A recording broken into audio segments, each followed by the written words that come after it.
Shalom, shalom, bom dia. Nós estamos, queridos, finalizando esse ciclo, né, essa semana da contagem do homem. São 7 semanas e nós estamos finalizando hoje a primeira semana. A partir de amanhã, a gente começa um novo ciclo de mais uma semana até chegarmos à festa de Shavuot. E hoje a nossa palavra está tremenda. Hoje é o 7º dia e nós vamos falar sobre a voz do Espírito que confessa Yeshua. Amém? Vamos orar. Senhor, em nome de Jesus, nós te louvamos, te agradecemos, ó Deus, por todo entendimento que o Senhor tem trazido para nós, por toda a revelação do teu Espírito, por todo o alinhamento, Senhor, por todo esse privilégio que estamos tendo, Senhor, de conhecer mais de ti, de querer mais do teu reino, de nos aprofundar mais na tua palavra e de nos alinhar, Deus. Muito obrigada por tudo e por tanto, nós te louvamos e colocamos, Senhor, o nosso coração à tua disposição, para que o Senhor venha nos fazer conforme o seu projeto original, conforme tudo que o Senhor tem para nossas vidas desde o início, em nome de Jesus. Amém. Então, queridos, nós vamos falar a voz do Espírito confessa Yeshua.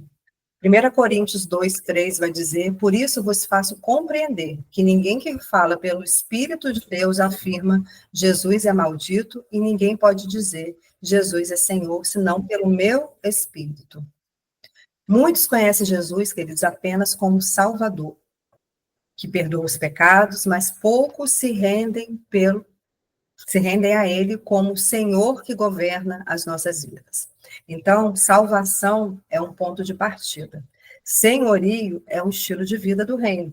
Então, confessar Jesus como Senhor é uma revelação espiritual, um despertar que o Espírito de poder, que o Espírito do Senhor faz em nós. Então, o Espírito do Senhor, ele que ativa a fé, ele que abre os olhos, ele que move os nossos corações para reconhecer Cristo, não apenas como Salvador, mas também como Senhor.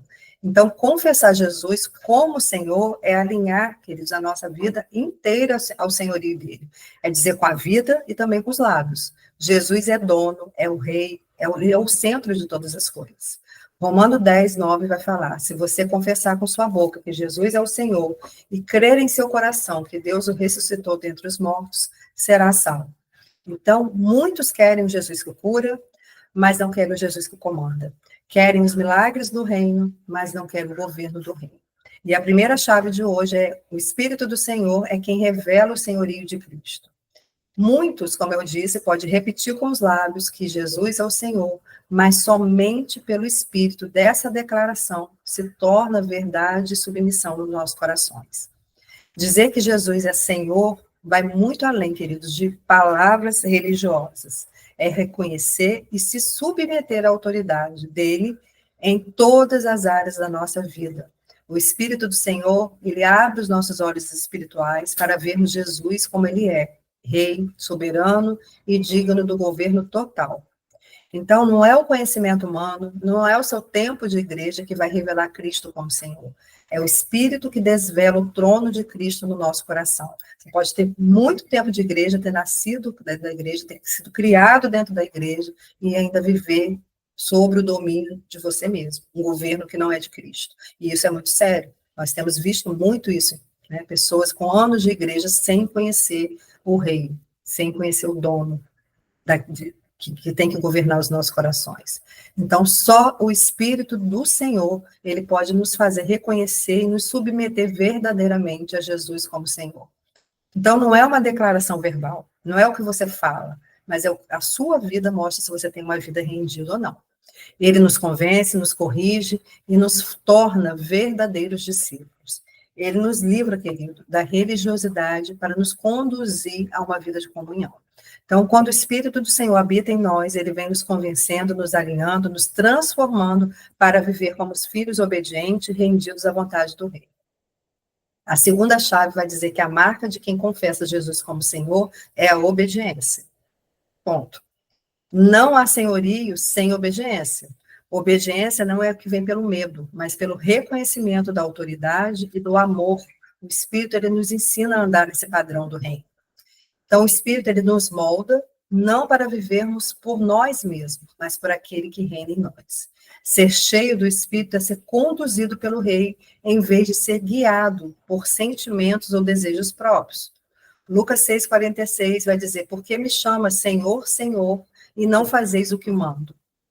Esse versículo, ele fala de uma submissão, de uma confissão sem obediência. Jesus confronta uma realidade espiritual muito séria que é possível chamá-lo de Senhor com os lábios e negá-lo com atitudes. Então, há uma diferença entre professar e obedecer.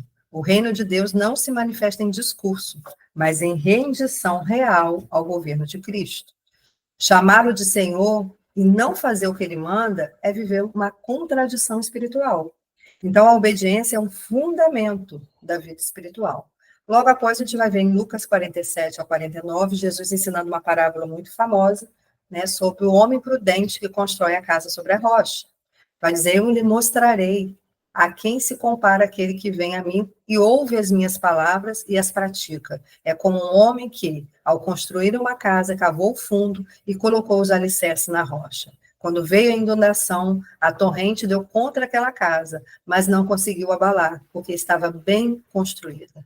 Mas aquele que ouve as minhas palavras e não as pratica é como um homem que construiu sua casa sobre o chão, sem alicerce.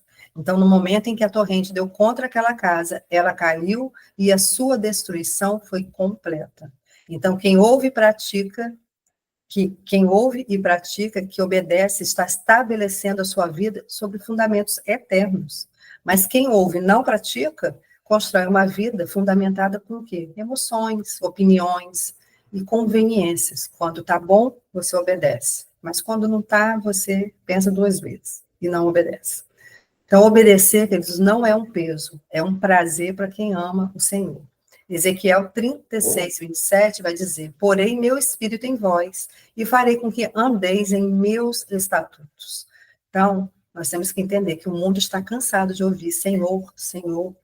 O que ele precisa é ver, eu e você, uma igreja que vive como ele viveu e obedece o que ele ensinou. A autoridade do reino se manifesta em quem vive o que prega. Não adianta pregar aquilo que não vive, que uma hora não tem alicerce, vai desmoronar. Então, a glória do Senhor repousa sobre aqueles que amam a vontade de Deus mais do que a sua própria vontade. E hoje, o Espírito do Senhor está nos chamando a nos alinhar palavras e atitudes. Não basta levantar as mãos. É preciso abrir o coração e se render à vontade de Yeshua. Ele está procurando filhos que vão além da confissão, que vivem pela obediência, pela plena obediência. E a terceira e a última chave, não há reino sem renúncia. O reino de Deus não é um reino de governo. Não, o reino de Deus é um reino de governo, não de conveniência. Jesus nunca prometeu que o caminho seria fácil, mas um caminho com propósito.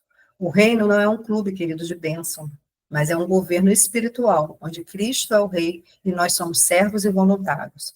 Quando estamos alinhados no reino, nós não precisamos ficar só pedindo bênção, porque as bênçãos dele vão correr atrás de nós. O acesso ao reino é pela graça, mas a caminhada até o reino exige renúncia. A salvação, queridos, é de graça, mas a chegada ao reino exige obediência e renúncia. Então, quem quer viver sob o governo do rei, precisa deixar o trono da sua própria vontade. Mateus 6,33 vai dizer, buscar em primeiro o reino de Deus e sua justiça. Jesus deixou claro, quem quiser segui-lo precisa negar a si mesmo. Então, renúncia não é sobre perder, é deixar o que parece ser bom aos olhos naturais para abraçar aquilo que é excelente aos olhos do Pai.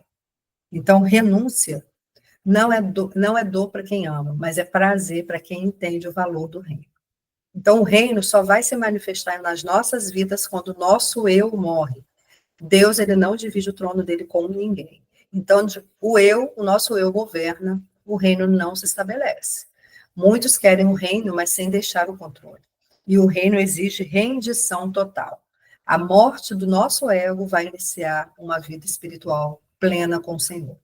Então, Gálatas 2:20 vai dizer, já estou crucificado com Cristo e vivo, não mais eu, mas Cristo vive em mim. Então, o Espírito do Senhor está nos alinhando, nos forjando dia após dia, para sermos uma geração que prefere a glória do reino às glórias passageiras da terra. Uma geração que não busca fama nem títulos, mas que anseia ver o avanço do reino. Mesmo em meio à oposição, ao fogo da perseguição, ao silêncio da incompreensão, nós somos chamados a viver não para aplausos de homens, mas para o sorriso do Pai. Amém? Nós encerramos aqui esse primeiro ciclo, e a partir de amanhã, após o Maná, nós vamos começar o segundo ciclo, que é a segunda semana da contagem do homem. Mais 7 dias para finalizarmos mais um ciclo, e nesse ciclo, nessa semana, nessa segunda semana, nós vamos estar falando sobre o Espírito do Senhor. Nós estamos falando sobre as 7 emanações, e vamos falar sobre o Espírito de sabedoria. Então, não perca, que vai ser muito forte. Shalom, shalom, tenha um excelente domingo, bom dia.